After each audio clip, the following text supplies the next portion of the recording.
සාදු සාදු සාදු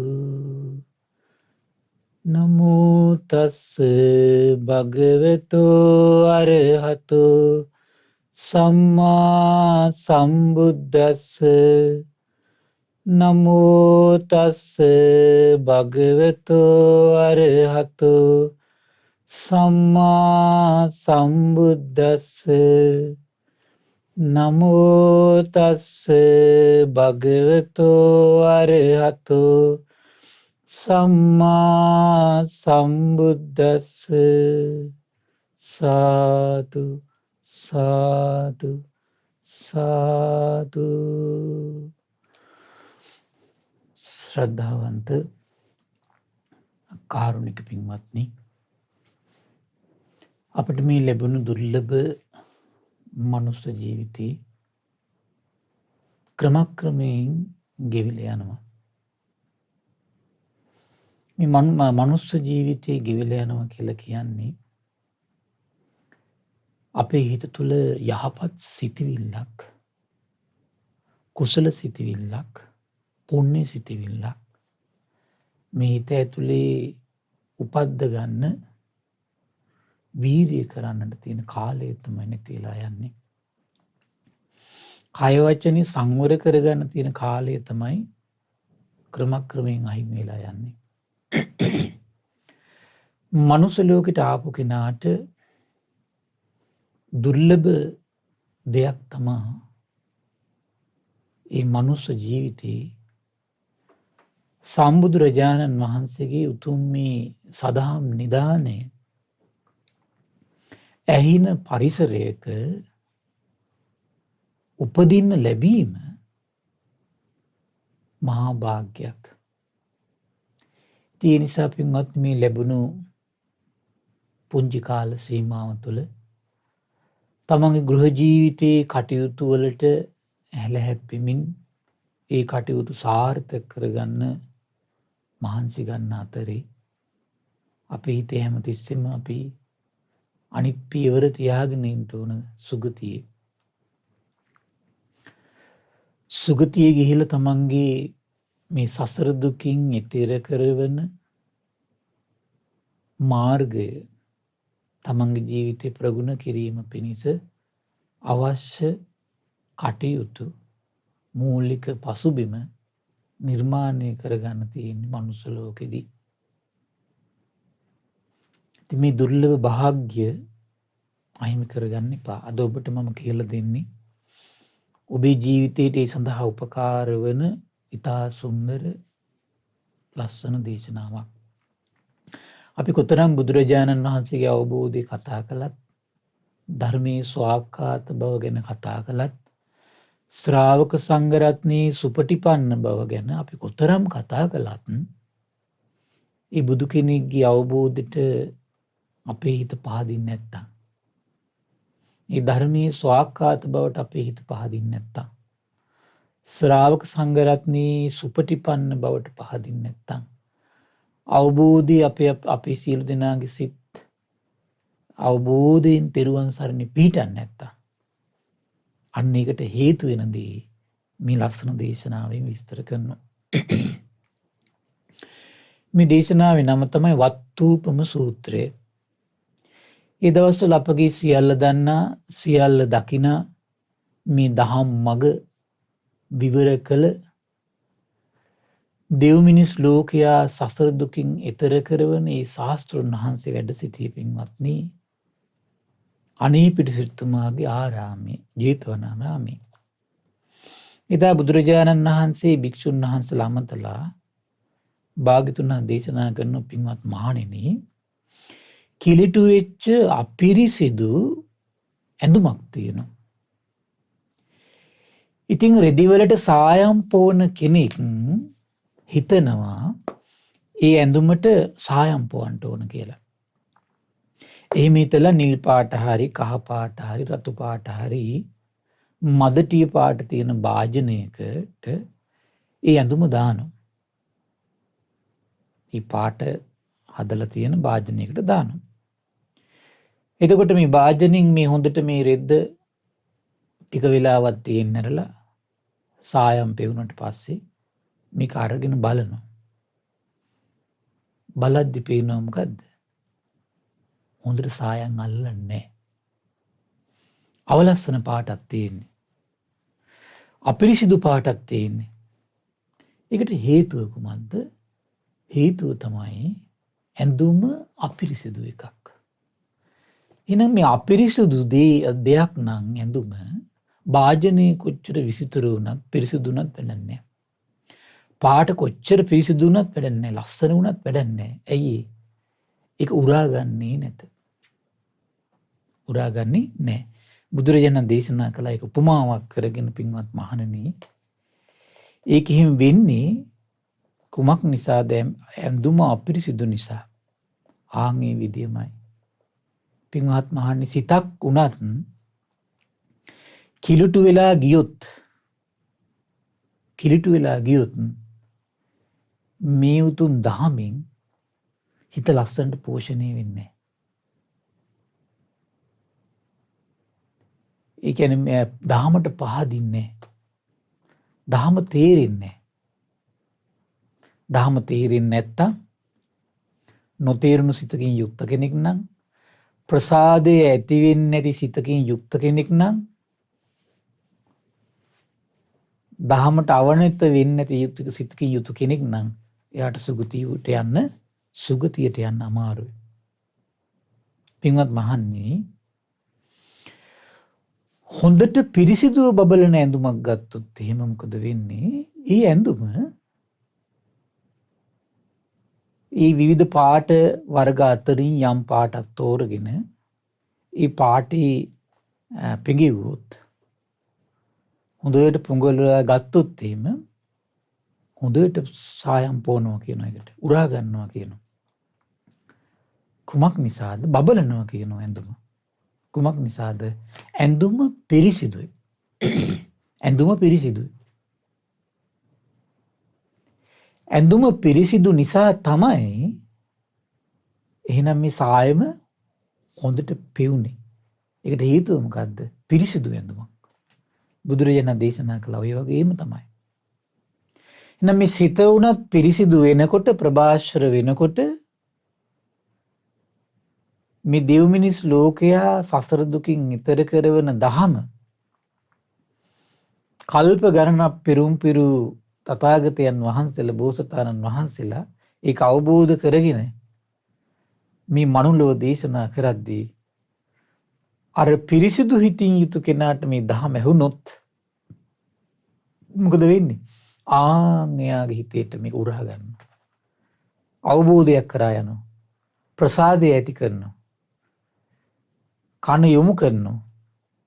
එයාගේ කනට ඒක මීපැණි වැටෙනවා වගේ. අහන දහම් පදයෙන් සතුට උපදින්න පටන් ගන්නවා. බලන්න දැන් ඔබේ සිත මේ සිද්දකින් මොන ස්වභාවයෙන් යුක්තයිද කියලා. ඒතර බුදුරජාණන් වහන්සේ කාලෙදී හිටපු මිනිස්සුયો ගත්තොත් එහෙම උඩා දිනෙකට මේ ධහම කියද්දිම වැටහෙන ප්‍රසාදයටපත් වෙන වහා තේරුම් ගත්තු මනසකින් ක්‍රියාත්මක වෙන්න පුළුවන් හැකියාව තියෙන ස්වභාවයෙන් යුක්තයි. බුදුරජාණන් දේශනා කළා ඊට පස්සේ පින්වත් මහණෙනි එන්න මේ සිත කියන එක කිලිටු වෙන්නේ මොන වගේද? සිත කියන එක කිලිටු වෙන්නේ මොන වගේ දේවල් වලින්ද? අන්න භාග්‍යතුන් දේශනා කළා තමන් සතුදී තමා ළඟම තියාගන්නත් අනුන් සතු දේ තමන් සතු කරගන්නත් හිත ඇතුලේ යම් ලෝභයක් උපදිනව නම් ආසාවක් උපදිනව නම් ඒක සිත කිලිටු කරන දෙයක්. මේ දහම පිළිබඳ පහදින්න නොවන්නට හේතු වෙන දෙයක්. මේ දහම නොතේරෙන්න හේතු වෙන දෙයක්. අහෝ එනම් මේ ලෝභය කියලා දෙයක් බුදු කෙනෙක් අවබෝධ කළා. සසර දුකින් ඈතර වෙන්න ඕන. දුකක් නැතුව ඉන්න ඕන කියලා මේ ලෝකයක් මහන්සි ගත්තට තේරුම් ගත්තට නමුත් මාර්ගයක් දකින්නේ. මාර්ගයක් දකින්න බුදු කෙනෙක්. අහෝ අසිරිය. අහෝ බුදුරුන්ගේ කාල පරිච්ඡේදය කොතරම් සුන්දරයක්ද එහෙනම්. ඒ වගේම බුදුරජාණන් දේශනා කළා. ඒ වගේම හිතේ හටගන්නු ද්වේෂය අනිත් සත්වය වනසන විනාශ කරන සිටිවිලි ඇති වෙනවා. ඒක සිත කෙලෙසන දෙයක්. මේ ධර්මයට පහද නොපහදින්න හේතු වෙන දෙයක්. පැහැදුනත් ඒ පැහැදීම වඩා බලවත් නොවීම පිණිස හේතු වෙන දෙයක්. සමහරට මේ ධහම අවබෝධ නොවෙන්න හේතු වෙන දෙයක්. අවබෝධ වුණත් ඒ ධහම වඩා වර්ධනය වීම පිණිස අවබෝධයෙන් මේරී යෑම පිණිස හිත පාරිශුද්ධත්වයට පත් නොවීම පිණිස එහෙනම් මෙන්න මේ කරුණ හේතු වෙනවා. අහෝ බුදුරජාණන් වහන්සේ නමක් මේ දේ දැක්ක අසිරිමත්. අපිට දැන් මේ දහම ඇහුවට පස්සෙත් අපිට මේක තේරුම් ගන්න අමාරුයි. මෙහෙම දෙයක් අපේ චිත්තසංතානේ තියෙනවද? ඒ තියෙන නිසා නේද මේ දහමට පහදින්නේ නැද්ද කියලා අපිට තේරුම් ගන්න අමාරුයි. අපි අහද්දිත් බුදු කෙනෙක් තනියෙන් මේක අවබෝධ කරගන්නවා කියන එක අසිරිමත්. ආශ්චර්ය දෙයක්. ඒ වගේම ක්‍රෝධය කියලා කියන්නේ පොඩ්ඩක් නම් හිත නුරුස්සන ස්වභාවය, ගැටෙන ස්වභාවය. ඒකත් සිත කෙලෙසන දෙයක්. මේ ගම්බීර ධර්මයේ ප්‍රකට නොවන දෙයක්. ඒ ගම්බීර ධර්මයේ දේශනා කළ ශාස්ත්‍රඥ වහන්සේ පවා තේරුම් ගන්න බැරි වෙන්න හේතු වෙන දෙයක්. ඒ ශ්‍රාවක සංගරුවන තේරුම් ගන්න බැරි වෙන්න හේතු වෙන දෙයක්. එහෙනම් මේ ශාසනයෙන් චුත වෙන්නේ තිරුවන් සරණින් බැහැර වෙන්නේ මොන වගේ අයද කියලා අපිට තේරුම් ගන්න පුළුවන් දැන්. බුදු කෙනෙක්ගේ අවබෝධය අදාහ ගන්න නැතුව වෙන වෙන දේවල් හොයා යන්නේ. විනයගේ අත්දැකීම් හොයා යන්නේ. විනය සොයාගන්නපු දේවල් හොයා යන්නේ. කුමක් නිසාද කියන එක අපිට තේරුම් ගන්න පුළුවන්. කුමක්ද? මෙන්න සිත කිලටු කරන දේවල් නිසා බුදු කෙනෙක්ගේ අවබෝධයට හිත පහදින්නේ නැහැ. බුදු කෙනෙක්ගේ අවබෝධය පිළිබඳ හිත තේරෙන්නේ නැහැ. කන යොමු වෙන්නේ නැහැ. ඒ බුදු කෙනෙක්ගේ අවබෝධයට හිත කීකරු වෙන්නේ නැහැ. දමණය වෙන්නේ. පුදුම දෙයක් මේක. ඒ වගේම තමයි බුදුරජාණන් දේශනා කළ වෛර බැඳ ගැනීම, පලිගන්න හිතනවා. පලිගන්න හිතේ යමක් ඇද්ද, වැඩ කරන ස්වභාවයක් තියෙනවා නම් ඒකත් බුද්ධ ධම්ම සංඝ ත්‍රිවිධ රත්නය පිළිබඳව හිතේ බැස ගැනීම වැළැක්වීම පිණිස හේතු වෙන දෙයක්. අවබෝධයෙන් පහදින්නේ නැහැ. අවබෝධයෙන් පහදින්නේ නැහැ.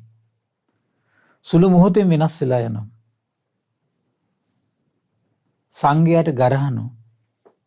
බුදු කෙනෙක්ගේ අවබෝධයට ගරහනවා. පිනට කුසලයට ගරහනවා. මේවා බුදුවරු දකින දේවල් නේද? බුදුවරු අවබෝධ කරන දේවල් නේද? බුදු කෙනෙක් තමයි දෙවියන්ටත් මිනිසුන්ට ශාස්ත්‍රුන් වහන්සේ වෙන්නේ කියන විශ්වාසය, පැහැදීම, අවබෝධය එයාගේ හිතේ නැති කරලා දානවා.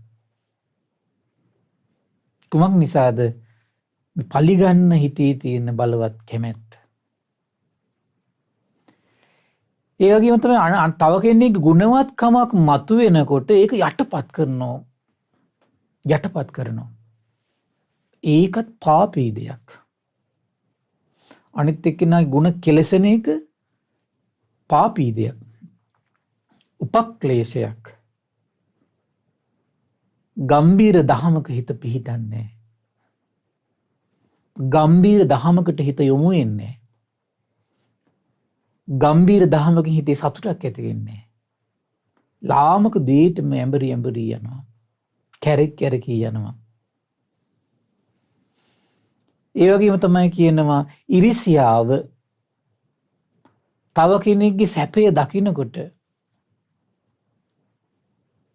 හිතේ නුරුස්සන ස්වභාවයක් ඇති වෙනවා. ආන්නික සිත කිලුටු කරන දෙයක්. සිත අපිරිසිදු කරන දෙයක්. ගම්බීර දහමකට හිත අවනත නොවීම පිණිස හේතු වෙන දෙයක්. ලාමක දේවල් ඔස්සේ ක්‍රියාත්මක වෙවි අපේ හිත ඒව පස්සේ ගෙනියන්න හේතු වෙන දෙයක්. ඒ වගේම තමයි කියනවා තමන්ගේ දේ තව කෙනෙක් පාවිච්චි කරනවට අකමැතිකම කියන මසුරුකම. ඒක හිතේ බලවත් නම් ගම්බීර දෙයකට හිත පහදින්නේ. එහෙනම් නීච දෙයක් හිතේ තියෙනවා නම් ශ්‍රේෂ්ඨ දෙයකට පහදින්නේ. ශ්‍රේෂ්ඨ දෙයකට දීපු දන්න බෑ යාට. ශ්‍රේෂ්ඨ අරමුණක් ඔස්සේ දිගින් දිගටම වාසය කරන්න බෑ.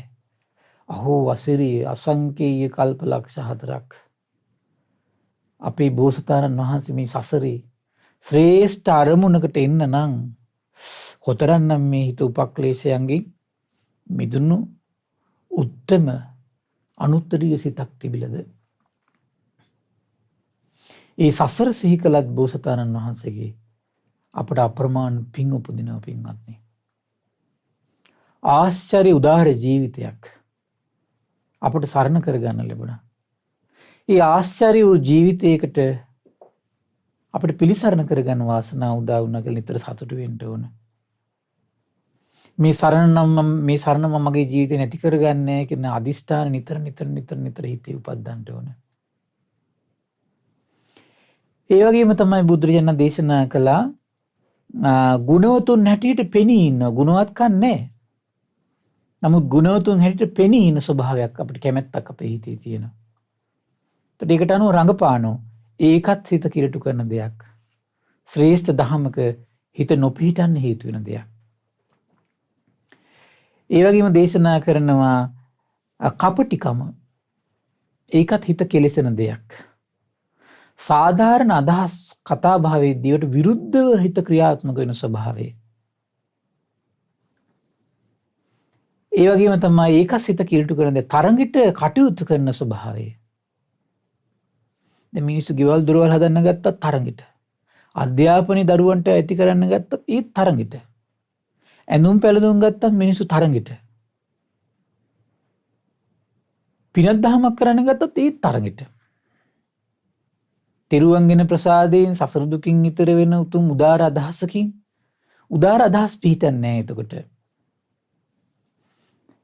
හැම දෙයකටම ලාමක අදහස ක්‍රියාත්මක වෙනවා. හරි පුදුමයි මේ හිතේ ස්වභාවය අසලිමත්. සම්බුදුරජාණන් වහන්සේ නමක් අඳුරු ලෝකෙට පින්වත්නි හිරු මණ්ඩලක් වගේ අඳුරු ලෝකයට හිරු මණ්ඩලක් වගේ. එයි මේ අඳුරු ලෝකේ ඉන්න මනුස්ස ප්‍රජාවට මේක තේරෙන්නේ නැහැ. එයි මේ ගම්බීර දෙයකට හිත පිහිටන්නේ නැත්තේ. එයි මේ කාමයන්ගෙන් සත්‍යය ඇලි ගලි ඉන්නේ. එයි අකුසල ධර්මයන් තුල මේ සත්‍යය ඇලි ගලි ඉන්නේ කියලා සත්‍යයට තේරෙන්නේ නැහැ. සම්මා සම්බුදුරජාණන් වහන්සේ දකිනවා ඒකට රහස.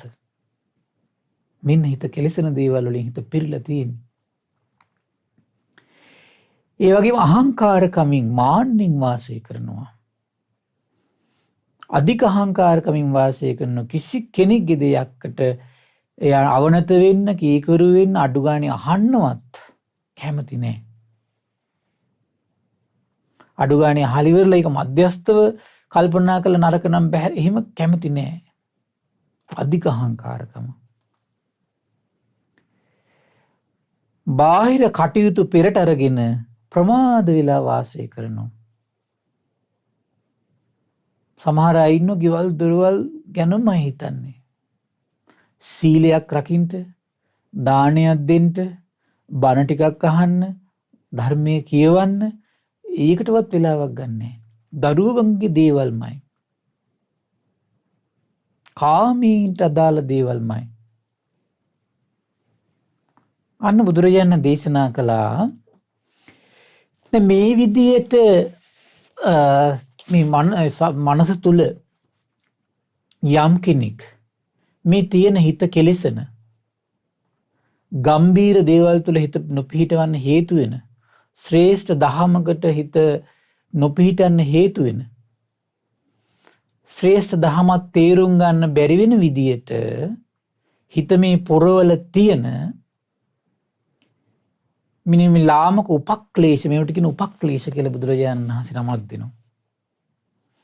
මෙන්න මේ උපක්ලේශයන් ශ්‍රාවකයෙක් ඉන්නවා කියනවා මේ හිත ඇතුලේ බුදුරජාණන් වහන්සේ දැන් ඔන්න අවිජ්ජා විසම ලෝභ කියලා නමකින් යම් හිත ඇතුලේ තියෙන ස්වභාවයක් ගැන කියලා දෙනවා. වෛරය වචනකින් හිතක තියෙන ස්වභාවයක් කියලා දෙනවා. ක්‍රෝධය, ඊර්ෂ්‍යාව, ඒ වචන. ඒතර මේ වචනෙන් කියන දේ අපේ හිත තුළ මෙහෙම දෙයක් තියෙනවා කියලා බුදු කෙනෙක් දකිනවා. දැකලා දෙව් මිනිස් ලෝකයට කියාගෙන යද්දී ඥානවන්ත සත්පුරුෂ අය මොකද වෙන්නේ? ඒක තේරුම් ගන්න පුළුවන් මේකත් ගම්බීර දහමක්. අහෝ අසරී කියලා එවන් දෙයක් මගේ හිතේ තියෙනව නෙව කියලා සත්පුරුෂ කෙනාට තේරුම් ගන්න පුළුවන්. අන්න ඔහු ආදි භූමියට පැමිණෙන කෙනෙක්. එහෙනම් ආදි භූමියට පැමිණෙන්නේ මේ ක්‍රමයෙන්ුයි.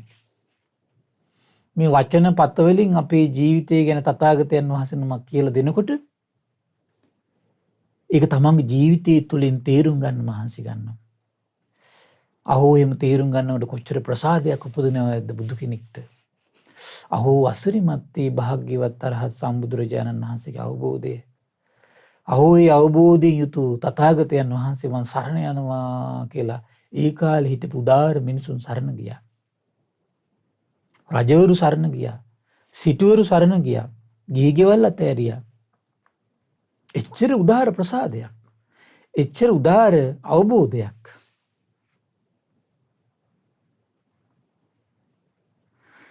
ඊතර මොකද වෙන්නේ? මේක තේරුම් අරගෙන ඒ කෙනා තමන්ගේ හිත ගැන හොඳ අවධානයෙන් වාසය කරනවා කියනවා. වාසය කළා ඒ අවිජ්ජා විෂම ලෝභය හිතින් දුරු කරන්න මහන්සි ගන්නවා කියනවා. ක්‍රෝධය හිතින් දුරු කරන්න මහන්සි ගන්නවා කියනවා. වෛරය හිතින් දුරු කරන්න මහන්සි ගන්නවා කියනවා. ඒ වගේම තමයි ගුණමැකීම හිතින් දුරු කරන්න මහන්සි ගන්නවා කියනවා. මසුරුකම හිතින් දුරු කරන්න මහන්සි ගන්නවා කියනවා. කපටිකම හිතින් දුරු කරන්න මහන්සි ගන්නවා කියනවා. දැඩි බව හිතින් දුරු කරන්න මහන්සි ගන්නවා කියනවා. තරඟට වැඩ කරන ස්වභාවය හිතින් දුරු කරන්න මහන්සි ගන්නවා කියනවා. ඒතර මේ විදිහට තේරුම් අරගත්තු කෙනා ටික ටික යම් කෙනෙක් තේරුම් අරගත්තා නම් ඒ කරුණින් මෙයා බුදුරජාණන් වහන්සේට පහදින කෙනෙක් කෙනා යම් ප්‍රමාණයකට. යම් ප්‍රමාණයකට බුදුරජාණන් වහන්සේට පහදිනවා. මේ ධර්මින ස්වාක්කාතයි මනාවකට දේශනා කරපු දෙයක්මයි කියලා පහදිනවා. ඒ ශ්‍රාවක සංඝරත්නය නම් මේ ධහම තේරුම් ගත්තු කෙනෙක්. එන දුරු කරපු උත්තමයන් වහන්සේලා ඒකාන්තයෙන් එන සුපටිපන්න උදාර ගුණේ යුක්තයි කියලා තෙරුවන්ට පහදිනවා. බලන්න මේ ඥානය කියන එක හරි අසිරිමත් දෙයක්. මේ නෝන්ජල් මනසකට මේක ප්‍රකට වෙන්නේ නැහැ. වැදගත් මනසක් තියෙන්න ඕන. වැදගත් කෙනෙක් වෙන්න ඕන මේ දහමට පහදින්න. ඊට පස්සේ මොකද වෙන්නේ කෙනා මේ විදියට තේරුම් අරගෙන තමන් සිහි කල්පනාවෙන් මේක ටික දුරු කරන්න මහන්සි ගන්නවා. ඒතර බුදුරජාණන් වහන්සේ කාලේ නම් සමහර අය දවසින් දුරු කළ දැම්මා. සමහර අයට අවුරුද්දක් ගියා. සමහර අය දවස් 7න් පළඟ බැඳගෙන දුරු කළා කියනවා. සමහර අයට අවුරුදු 2, සමහර අයට අවුරුදු 3, සමහර අයට අවුරුදු 7 ගිහින් තියෙනවා. ඒතර බුදුරජාණන් වහන්සේ කාලේ විශාල පිරිසකට අවුරුදු 7ක් වෙද්දී එයාට ඒක දුරු කිරීමේ වීරිය, ප්‍රඥාව, සිහිය උදාර විදියට පිළිහිලා තියෙනවා. හරි අසිරිමත් ඒක. එතකොට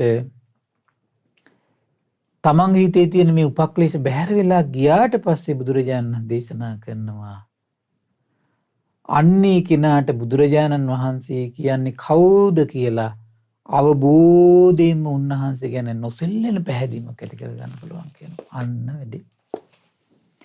එහෙනම් මේ නොසෙල්ලෙන පැහැදීමක් බුදු කෙනෙක්ගේ අරහත්ත්වයට ඇති කරගන්න නිකම් පැහැදීමක් නෙමෙයි පින්වත්නි. එතකොට නිකම් පැහැදීමක් නෙමෙයි මේක.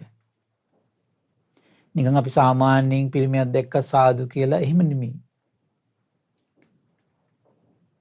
මේක මේ අවබෝධයට පහදින ස්වභාවය. අරහත්ත්වයට, සම්මා සම්බුද්ධත්වයට, විද්‍යාචරණ සම්පන්න බවට, සුගත බවට, ලෝකවිදූ බවට, අනුත්තර පුරිස ධම්ම සාරථී බවට, සත්තහ දේව මනුස්සානම් බවට, බුද්ධ භගවා කියන මේ ගුණ තේරුම් අරගෙන ශාස්ත්‍රුන් වහන්සේ ගැන පහදින කෙනෙක් බවට පත් වෙනවා කියනවා. ඒ නිසා මේ සුන්දර ස්වාක්කාත සම්දිට්ඨික බුදුමුයුම් වදාළ බණපද ඇහිද්දිත් වින අමුතු දේවල් හොයන පිරිස් පහළ වෙලා ඉන්නේ අද. තමන්ගේ අඩුපාඩුව තමන් තේරුම් ගන්නෑ. තමන්ගේ දුර්වලතාවය තමන් තේරුම් ගන්නෑ. ඒ දුර්වලතාවය තේරුම් ගන්න නැතුණන් තියෙන හානිය කුමක්ද? ඒ දුර්වලතාවය තේරුම් ගත්තේ නැතුණාට පස්සේ කවදාවත් එයාට නැගී සිටින කෙනෙක් වෙන්න බෑ. දුර්වලතාවයක් තමන්ගේ තියෙනවා කියලා තේරුම් ගත්තු කෙනා අන්නේ දුර්වලතාවය ටික දුරු කරගන්නවා. දුර්වලතාවය දුරු කරගන්නේ දහම අතාරින කෙනෙක් වෙන්නේ නැහැ. තෙරුවන් අතාරින කෙනෙක් වෙන්නේ නැහැ. දුර්වලතාවයේ අතහැරගන්නේ. මේක තමයි ආර්ය ශ්‍රාවකත්වයේ තියෙන විශේෂත්වය. එයා නොසෙල්ලෙන පැහැදින කෙනෙක් බවට පත් වෙනවා කියනවා. ඒ වගේ මේ ධර්මයේ ගැන අවබෝධයෙන් පහදින කෙනෙක් වෙනවා කියන කොහොමද? මේ ධහම නම් මනාකොට දේශනා කරපු සත්‍යම වූ ධර්මයක්. ස්වාක්කාත ධර්මයක්. මේ ජීවිතේ ඇත්තටම මේක තමන්ගේ ජීවිතේ තේරුම් ගන්න පුළුවන් සම්දිට්ඨික ධර්මයක්. එහෙනම් අතීතයේ සත්‍ය අපරිසිදු වුණේ මේකින උපක්ලේශ වලින්, අනාගතයේත් අපරිසිදු වෙන්නේ මේකින උපක්ලේශ වලින්, වර්තමානයේ සත්‍ය අපරිසිදු වෙන්නේ මේකින උපක්ලේශ වලින් කියලා පහදිනවා කියනවා. ඒ වගේම තමයි ඒහි පස්සික බවට පහදිනවා කියනවා. එහෙනම් මේක ඕනම කෙනෙකුට ඇවිල්ලා එහෙනම් මේ ස්වභාවයන් හිතේ නැද්ද කියලා ඒ කෙනාට කරුණු පැහැදිලි කරලා තේරුම් කරලා දෙන්න පුළුවන්. මේකෙන් තමයි හිත අපිරිසිදු වෙලා තියෙන්නේ. මේකිනුයි සත්‍යය දුගතියට අරගෙන යන්නේ කියලා පැහැදිලි කරලා දෙන්න පුළුවන්.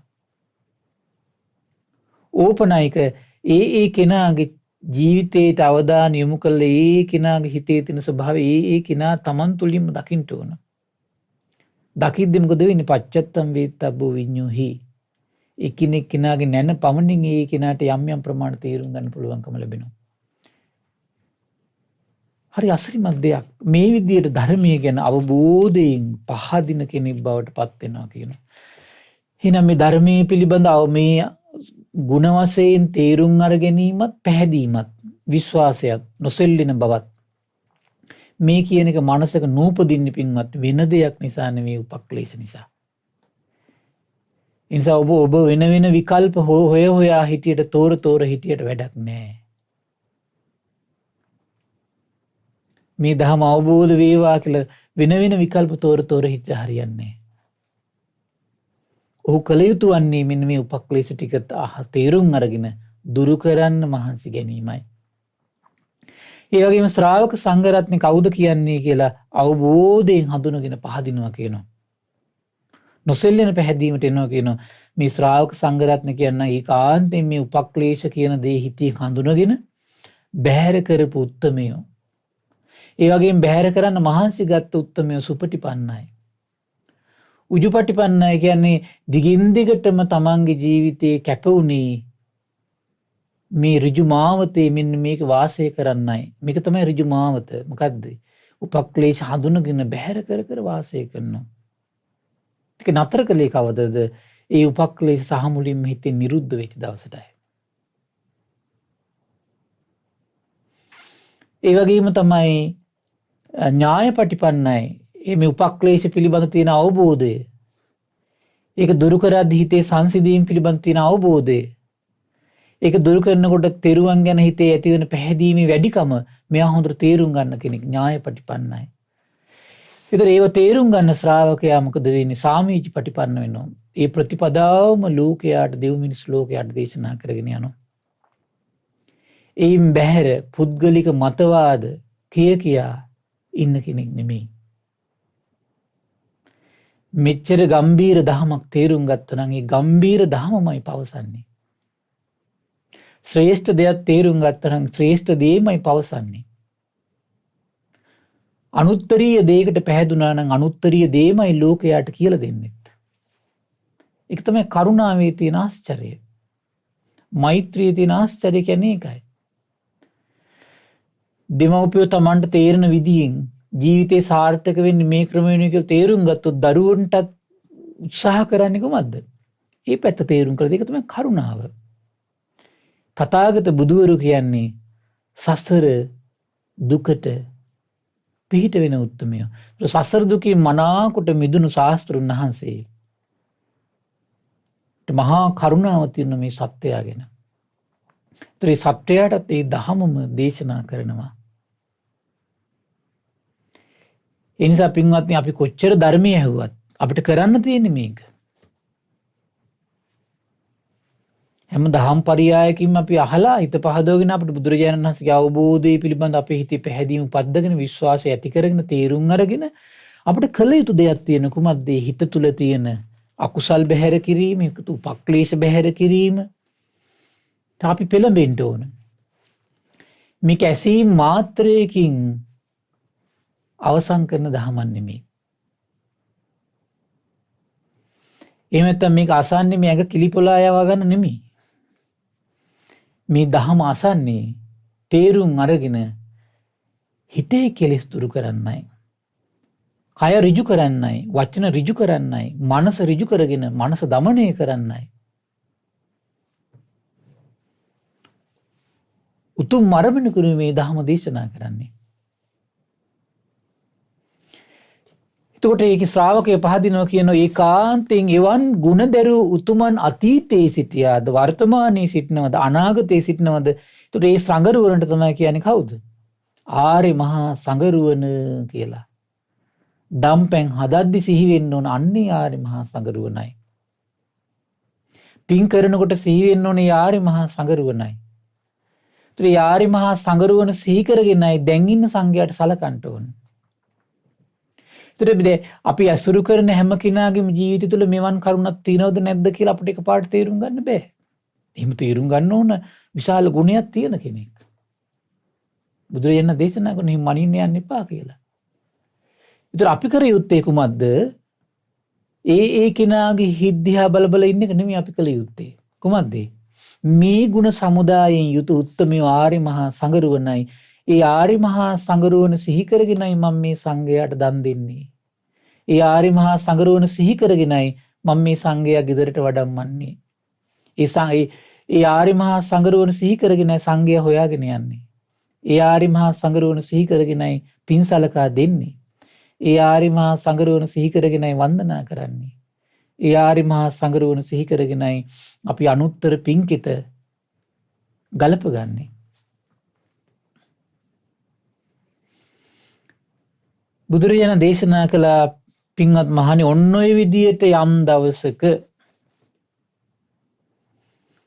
ආර්ය ශ්‍රාවකයාගේ සිතින් සිත කිලුටු කරන දේවල් බැහැර වුණොත්, මේ කියන්නේ මේ උපක්ලේශ බැහැර වුණොත්, වමනි දැම්ම වගේ වුණොත්, නිදහස් වෙලා ගියොත්, දුර වෙලා ගියොත් ආන් බලන්න. ඒකට ඒ කෙනාට බුදුරජාණන් පාවිච්චි කරපු වචනේ කොහොමද? ආර්ය ශ්‍රාවකයා කියලා. අනේ මම බුදු සමිඳුන් කෙරෙහි නොසෙල්ලෙන ප්‍රසාදයකින් යුක්තයි නේද කියලා මහා උදාර සතුටක් උපදිනවා කියනවා. අවබෝධයක් ඇති වෙනවා කියනවා. සිත පිනා යනවා කියනවා. ප්‍රීතියක් ඇති වෙනවා කියනවා. සිත ප්‍රීතිමත් වුණාට පස්සේ ඇඟපත සැහැල්ලු වෙනවා කියනවා. එතකොට සිතට ලොකු සැපයක් ඇති වෙනවා කියනවා. සැප ඇති සිත සමය කියනවා සමාධිමත් වෙන්නේ. සැප ඇති සිත මොකද වෙන්නේ? සමාධිමත් වෙනවා. අනේ සද්ධර්මයේ කෙරෙහි අනේමා සද්ධර්මයේ කෙරෙහි නොසෙල්ලෙන ප්‍රසාදයකින් යුක්ත කෙනෙක් වුණා නේද? ශ්‍රාවක සංගරුවන ගැන නොසෙල්ලෙන ප්‍රසාදයකින් යුක්ත වුණා නේද කියලා උදාරු මාන්නයක් නෙමෙයි ඇති වෙන්නේ යාට. බලන්නකොට මේ උපක්ලේශයන්ගෙන් යුතු කෙනා හරියට මේක තේරුම් ගත්තේ නැත්නම් ඒ හැමදේම මුල් කරගෙන කෙලෙස්මයි උපදවා ගන්නෙ. නමුත් ආර්ය ශ්‍රාවක එහෙම නෙමෙයි. ඒක සිහි කිරීම තුළ සිත පිනා ගිහිල්ලා, හිත ප්‍රීතියටපත් වෙලා, ඇඟපතු සැහැල්ලු වෙලා, සිතට ලොකු සැපයක් ඇති වෙලා, සිත සමාධිමත් වෙන්න තරම් ඒ කරුණ තමන්ගේ ජීවිතයට හේතු වෙනවා ආර්ය ශ්‍රාවකයාගේ. ඒ වගේ මේ ආර්ය ශ්‍රාවකයාට හිතෙනවා කියනවා අනේ මගේ සිතේ ඉස්සර කිලුට තිබුණා. ඒත් දැන් ඒ ඔක්කොම මගේ හිතෙන් බැහැර වෙලා ගියා නේද කියලා.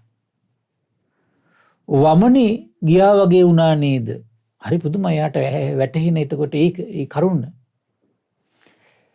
අර තමන්ට අසනීපයක් තිබිලා යම් දෙයක් ඒ අදාළ කායික වශයෙන් අපහසුතාවට පත් කරන්න හේතු වෙන දේ වමන ගියාට පස්සේ කායට සැහැල්ලුවක් ඇති වෙන්නේ යම්සේද.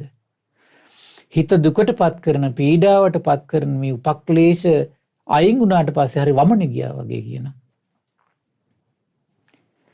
නැති වෙලා ගියාට පස්සේ දුර වුණාට පස්සේ මහා උදාර හිතේ චිත්ත ප්‍රසාදයක් පිනායෑමක් ප්‍රීතියක් සොම්නසක් ඇති වෙනවා කියනවා.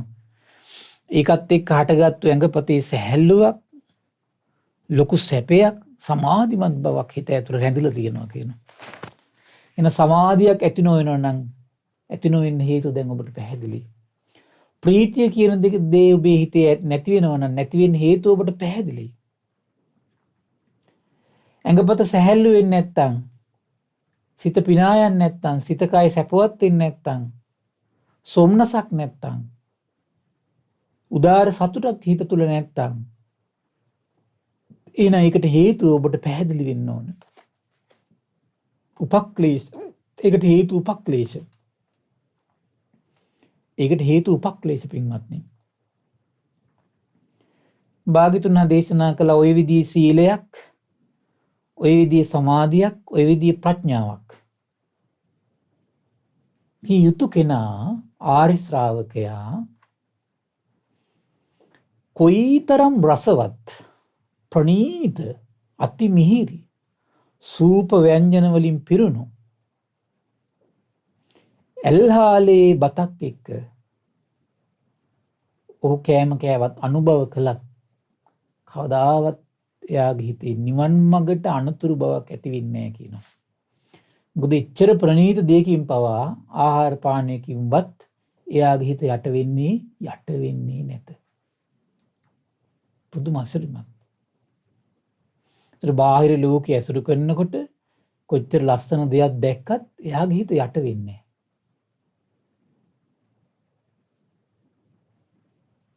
පුදුම අසරිමත් දහමක්.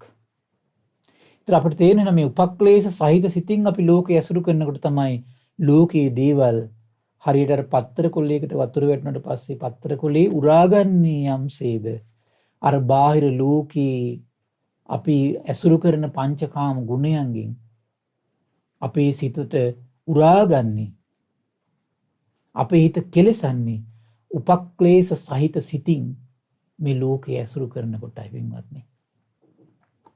උපක්ලේශ නැති සිතින් මේ ලෝකයේ ඇසුරු කරනකොට එහෙම දෙයක් සිදු වෙන්නේ නැහැ. නිවන් මාර්ගට අන්තරායක් වෙන්නේ නැහැ. පින්වත් මහණෙනි, අපිරිසුදු වෙච්ච ඇඳුමක් තියෙනවා කියලා හිතන්න කියනවා. පිරිසුදු වතුරෙන් හේදුවට පස්සේ බබලන්නේ යම්සේද. ඒ වගේම කෝවක දාලා හොඳ හැටියට පිරිසුදු කරගත්තු රත්තරන් බබලන්නේ යම්සේද. ඒ ආර්ය ශ්‍රාවක සිතත් ඔය විදිහට බබලනවා කියනවා. ඔය සීලයෙන් යුතු වෙලා, ඔය සමාධියෙන් යුතු වෙලා, ඔය ප්‍රඥාවෙන් යුතු කෙනාගේ හිත බබලනවා කියන කොච්චර ප්‍රණීත ආහාරයක් ගත්තත් එයාට නිවන් මඟට අනුතරක් ඇති වෙන්නේ නැහැ කියලා කියනවා. ඉතින් දැන් ඊට පස්සේ කරන්නේ කුමක්ද? දැන් ওই විදිහේ උපක්ලේශ ටික හඳුනගෙන දුරු කරලා තෙරුවන් ගැන අවිච්ඡ ප්‍රසාදයට හිතපත් වෙලා ඊට පස්සේ ආර්ය ශ්‍රාවකය කරනවා කියන්නේ බලන්න ඊළඟට දැන් මෙතනින් අවසන් වෙන්නේ නැහැ නිවන් මඟ. බුදු කෙනෙක් හරි මසරිමත්. දැන් සාමාන්‍ය කෙනෙකුට නම් සමහර අය ඉන්න මේ ලෝකේ උපක්ලේශ අඩු අය. ඒතර උපක්ලේශ තමන්ගේ හිතෙන් නැති කරගෙන තමන් අනතුරට වැටෙනවා. ඒකයි බුදුරජාණන් දේශනා කළේ සීලවන්ත වෙන්න ඕන. එයාට ප්‍රඥාවක් තියෙනවා. මොකද්ද ප්‍රඥාව? මුලින් උපක්ලේශ තිබුණා, දැන් උපක්ලේශ නැහැ. හැබැයි උපක්ලේශ විතරයි නැත්තේ. තාම සසරේ යන ස්වභාවය තියෙනවා මෙයාගේ.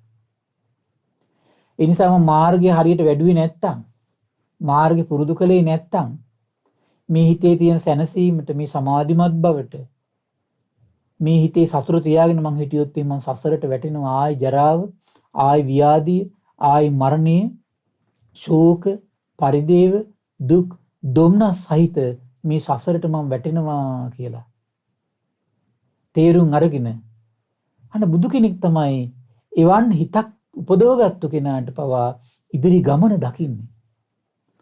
ඒතර මේ ලෝකේ සමහර අය ඉන්නවා රහත් වෙලා කියලා රැවටිලා ඉන්න කට්ටිය ඉන්නවා. සමහරට මේ උපක්ලේශ යම් ප්‍රමාණයකට යාගේ අඩු වෙලා පීඩා නැති සිතකින් ඉන්නවා. එයා ඒක පුරා ජීරුවක් විදියට දොඩ දොඩා ලෝකයට කියා සමහරට මන් රහත් කියා ඉන්නවා.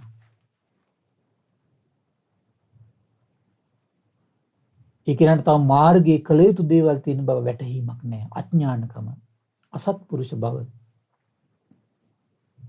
බුදුවරුන්ටත් ගරහනවා, රහතුන්ටත් ගරහනවා, බුද්ධ ශාසනයටත් ගරහනවා. තමන්ගේ හිතේ මොන විදියට දියුණුව ඇති උනේ, කොහොමද හිත පිරිහෙන්නේ, කුමක් නිසාද මේ හිතේ සංසිඳීම තියෙන්නේ, කුමක් නිසාද හිතේ සතුට තියෙන්නේ කියලා තේරුම් අර ගැනීමක් නැහැ.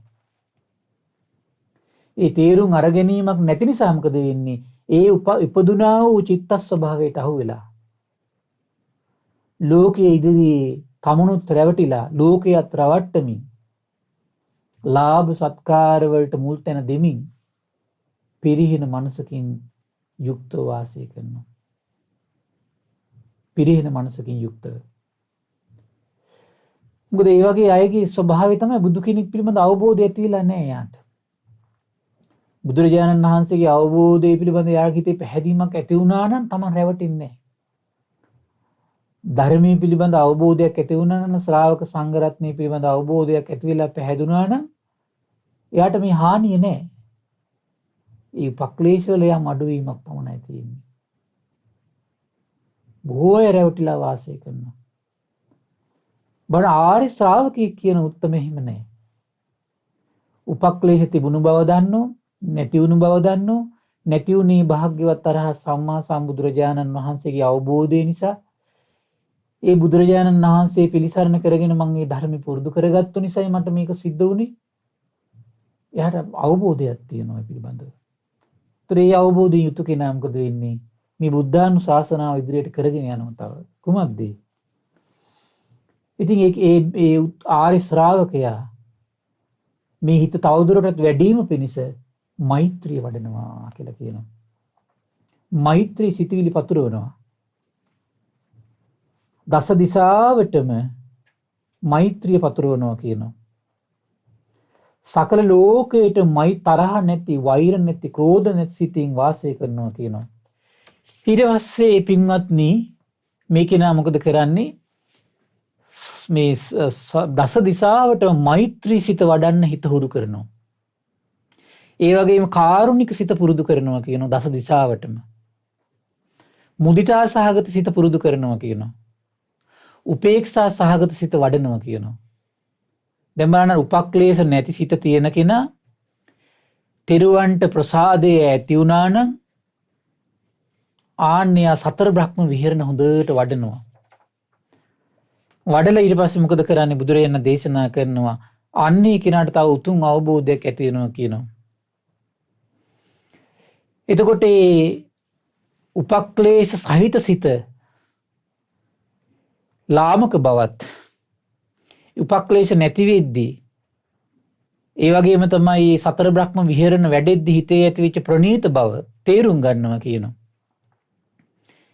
ඒ ලාමක දුක් සහගත සිතේ ස්වභාවයත් ඒ වගේම තමයි ඒ ලාමක දුක හටගන්න හේතුව කුමක් නිසාද කියලා තේරුම් අරගෙන බ්‍රහ්ම විහාර වැඩිම තුල හිතේ යම් ශ්‍රේෂ්ඨ බවක් ඇති වුණාද ඒකත් තේරුම් අරගෙන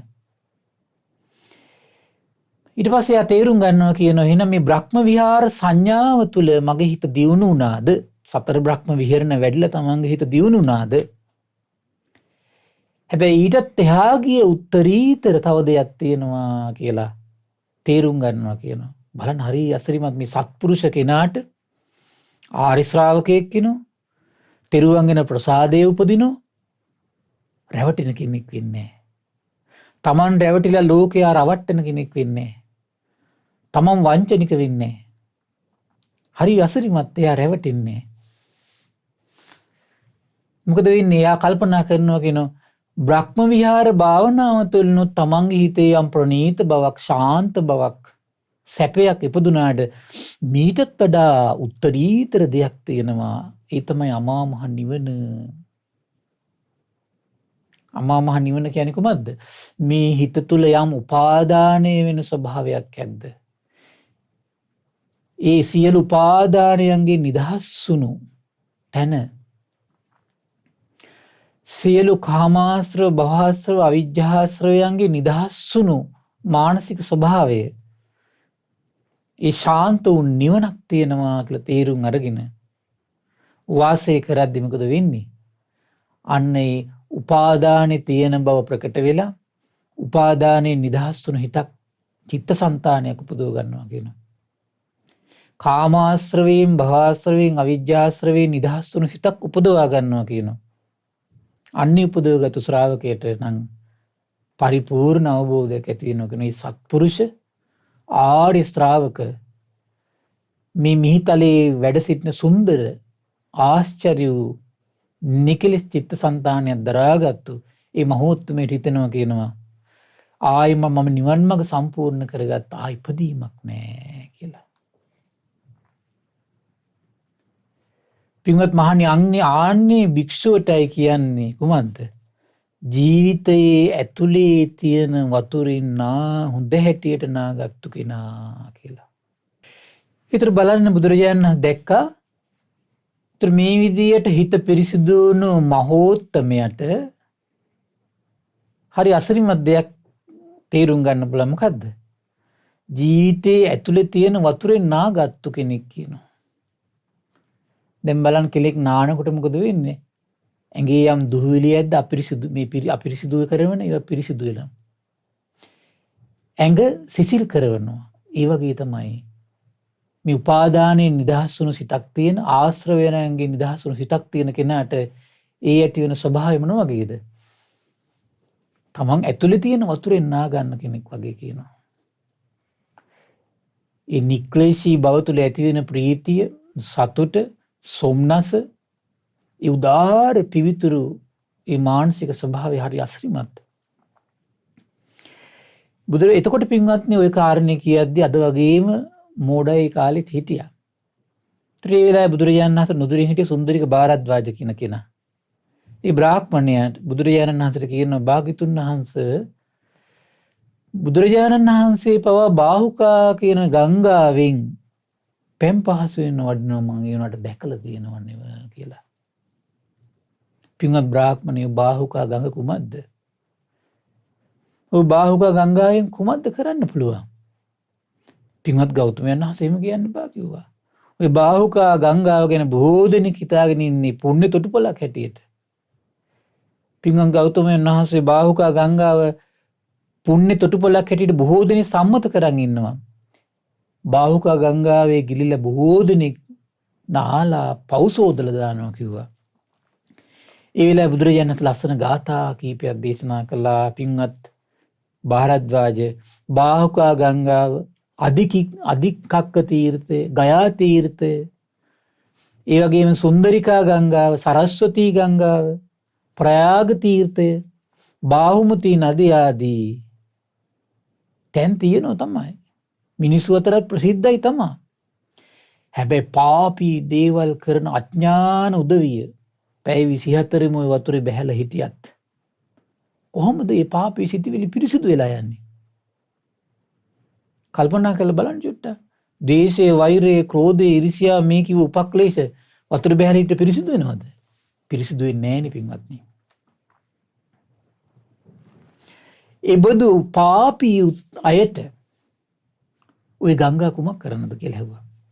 ඒ අඥානය කවදාවත් ගංගාවේ බැහැලා නැම කියලා, දේවාල ගානේ ගියා කියලා, නැකතට කෑව බිව්ව කියලා පිරිසිදු වෙන්නේ කවදාවත්. ඉරිසියාවමයි, ක්‍රෝධයමයි, වෛරයමයි.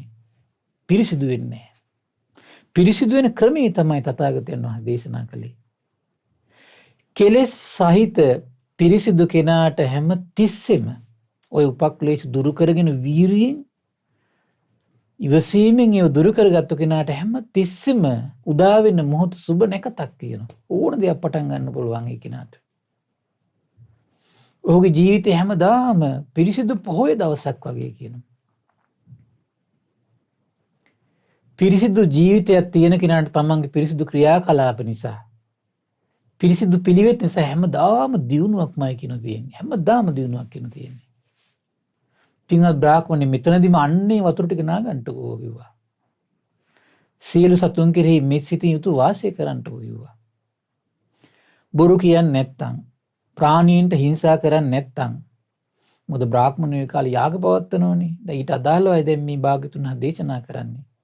හොරකම් කරන්නේ නැත්තම්, ශ්‍රද්ධාවන්ත හිතකින් යුක්තනම්, තමන්ගේ දේ පාවිච්චි කරනකොට නොසතුටක් උපදින්නේ නැත්තම්, ගයා තීර්ථෙට මොකටද යන්නේ කියලා ඇහුවා.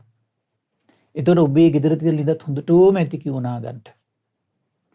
හරි පුදුමයි මේ වචන ටික කියද්දී අර වැහිලා තිබිච්ච ප්‍රඥාවේ අඩු බව නැති වෙලා ගියා. ඒ තර්ක කර කර වාසය කරන සමාජයක් නේ තියෙන්නේ ඉතින්. හැමතිස්සෙම විරුද්ධ අදහස් ප්‍රකාශ කර කර විරුද්ධ දේවල් හිතේ බුරබුරා නැගිමින්නේ පවතින්නේ.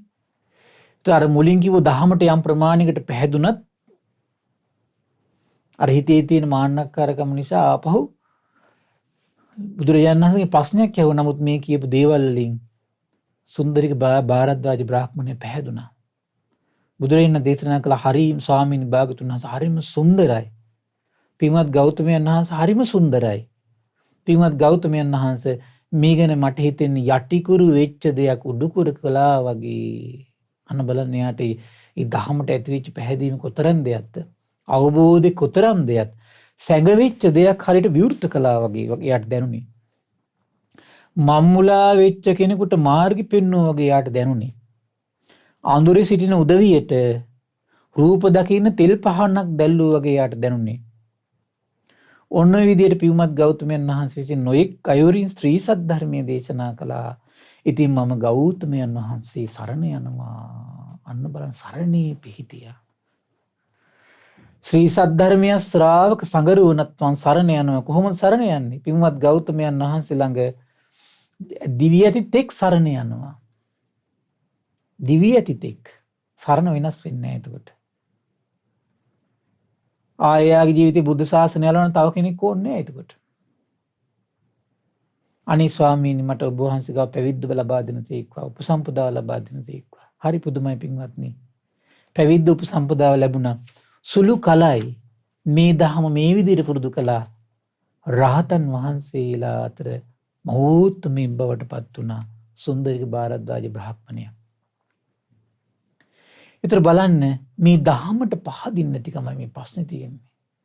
මේක විශ්වාස කරන්නේ මේ උපක්ලේශ තේරුම් ගන්න තමන් හිතේ මහන්සි ගන්නෑ. අහන වෙච්චරයි මේක තමන්ගේ ජීවිතය තුළ තියෙනවා, මේක මම දුරු කරගන්න ඕන කියන තැනට එන්නේ නැහැ. දැන් මේ කොරෝනා වෛරසයෙන් තනි වෙලා ඉන්න ඔබට කරන්න පුළුවන් දේ මේක තමයි දැන්. මේ දහම ප්‍රායෝගිකව පුරුදු කිරීමයි ඔබට තියෙන්නේ. ඒකේ මදිකමක් තමයි දැන් මේ තියෙන්නේ. ඒ නිසා මේ පින්වත් සියලු දෙනාටම මේ උත්තම ලාභය දිනු කරගෙන තෙරුවන්ට අවබෝධයෙන් පැහැදුණු චිත්ත සංතානයක් උපදවාගෙන සුගති සම්පත් හිමි කරගන්න මේ පින්වත් සියලු දෙනාටම දුර්ලභ භාග්‍ය උදා වේවා කියලා ආශිර්වාද කරනවා. සාදු සාදු සාදු.